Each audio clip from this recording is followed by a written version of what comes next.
Olá, sexto ano, tudo bem com vocês? Sejam bem-vindos à nossa aula de filosofia. Hoje nós vamos dar sequência nos conteúdos que nós estávamos estudando.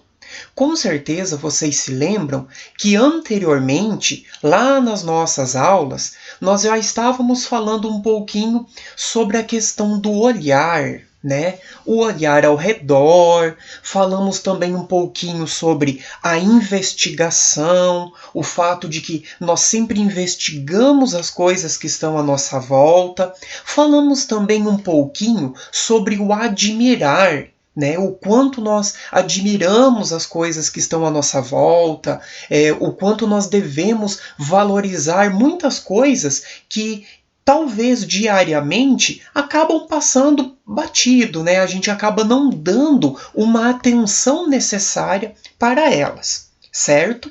Então agora, dando início no conteúdo, né, proposto para nós discutirmos, nós vamos falar um pouquinho, pessoal, sobre o belo, sobre a questão da beleza e por que filosofar sobre o belo seria importante, certo?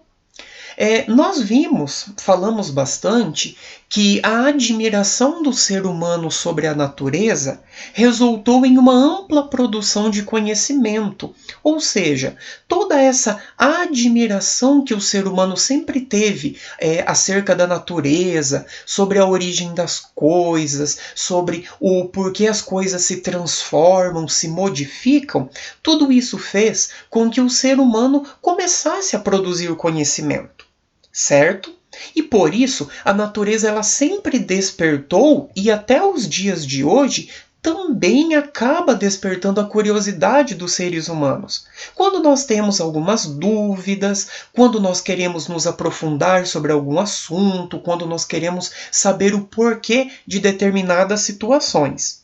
Inclusive, vocês devem se lembrar, quando nós estudamos anteriormente, que os primeiros filósofos também já foram chamados de filósofos da natureza, ou seja, porque muitas dúvidas, muitos questionamentos partiram da observação da natureza que eles tinham, ok? Então nós vamos abordar a partir de agora um pouco sobre essa temática, né, chamada de belo ou de beleza, que também merece a atenção nossa e já mereceu a atenção de alguns filósofos, certo? Então, para nós iniciarmos, reflitam aí comigo. O que é o belo? O que é beleza para você? Será que o mesmo padrão de beleza que você considera é o mesmo para outra pessoa? Será que o que eu julgo como belo, a outra pessoa também julga da mesma forma? Pois bem, nós costumamos utilizar os termos belo e o seu oposto, feio, para julgar tudo aquilo que nos cerca. E podemos atribuir estas qualidades tanto para pessoas, quanto para coisas, comportamentos, atitudes, dentre outros. Certo?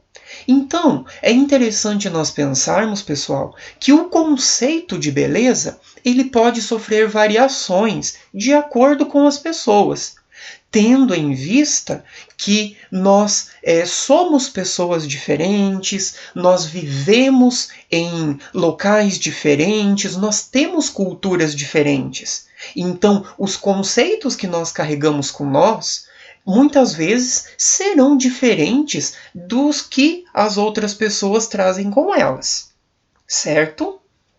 E uma questão bastante importante quando nós falamos sobre a beleza é que quando nós relacionamos este tema às pessoas, é muito comum nós ouvirmos estas duas expressões, beleza interna e beleza externa. Ou seja, enquanto muitas pessoas consideram apenas a beleza externa, apenas a aparência física das pessoas, né, para julgá-las como belas ou não, outras valorizam muito a questão da beleza interna, ou seja, tudo aquilo que a pessoa traz dentro de si de bom, ok? Dentro deste contexto de beleza, de belo, nós vamos falar um pouquinho, então, sobre as contribuições de Tomás de Aquino. Tá? Tomás de Aquino nasceu em 1225 na Itália. E dentre todas as questões que ele refletia, dentre todos os pensamentos dele, uma se destacava, que era esta preocupação voltada também sobre o belo. E um dos questionamentos que mais chamavam a atenção dele, que o intrigavam, era este: o que faz com que algo seja belo? O que será que nós devemos levar em consideração para que alguma coisa seja considerada bela? Então Tomás de Aquino, ele chegou à seguinte conclusão: para que alguma coisa fosse considerada bela, ela deveria apresentar estas 3 características que eu coloquei aí para vocês. As coisas deveriam ser proporcionais, ou seja, todas as suas partes deveriam ser proporcionais. Uma parte não deveria ser maior que a outra, ou uma parte não deveria ser menor do que a outra, por exemplo. Além disso, elas também deveriam ser claras, ou seja, para que quando nós as víssemos, nós pudéssemos entender perfeitamente o que era. E além disso, também deveriam ser completas, então não poderia faltar nenhuma parte. Então, segundo ele, para que nós pudéssemos considerar algo belo, nós deveríamos passar por estes 3 tópicos ou por estes 3 critérios, certo?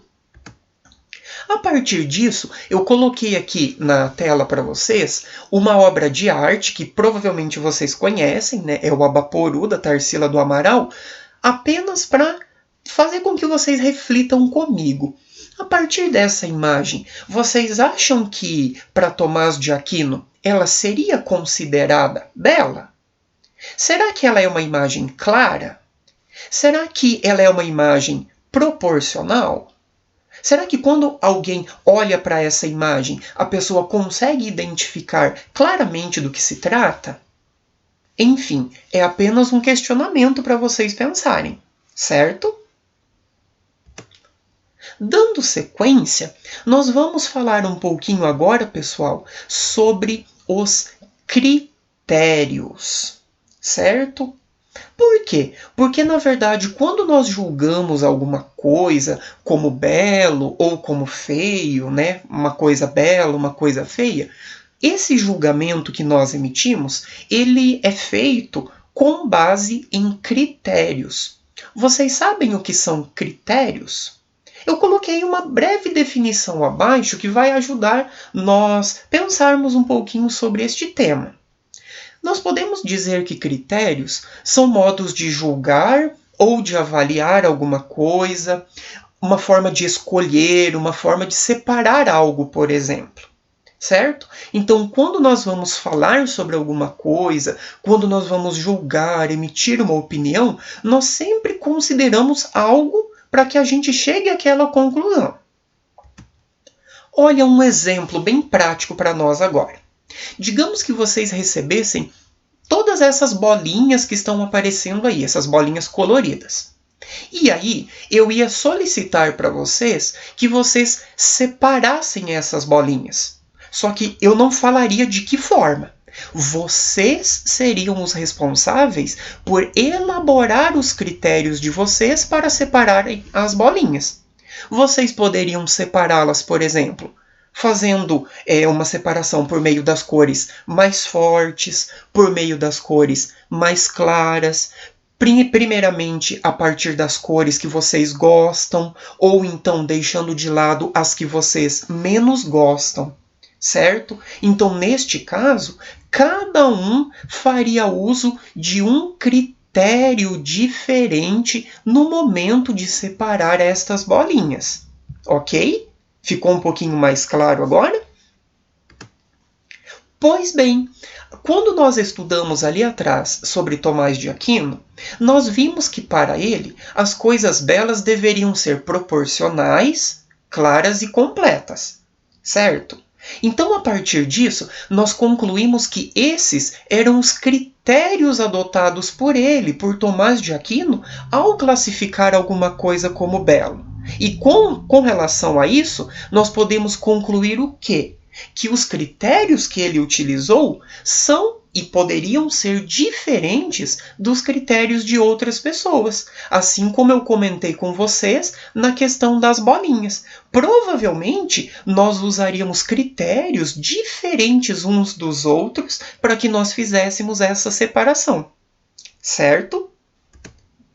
Porém, pessoal, uma questão que nós devemos considerar quando nós fazemos uso destes critérios para julgar alguma coisa ou para falar de algo, a questão é a seguinte: estes critérios eles acabam influenciando muitas coisas, como por exemplo aquilo que nós dizemos, aquilo que nós fazemos, os nossos pensamentos, as nossas escolhas e as nossas atitudes. Por isso, é muito importante que nós tomemos como base critérios sólidos, critérios eficazes e critérios verdadeiros que possam contribuir com aquele nosso pensamento, com aquela nossa atitude, com aquela nossa escolha. Porque muitas vezes nós podemos machucar as pessoas, nós podemos ser interpretados de uma maneira errada, certo? Então é muito importante, antes de nós emitirmos uma opinião, antes de nós falarmos algo, nós pensarmos nos critérios que nos levaram a ter aquele pensamento, a ter aquela ideia pela qual nós estaríamos transmitindo o nosso ponto de vista sobre algo para alguma pessoa. Ok? Bem, pessoal, eu espero que vocês, então, realizem as atividades que forem propostas para vocês, ok? Espero que os conteúdos tenham ficado claros. A nossa aula ela vai se encerrando por aqui, então, até a próxima!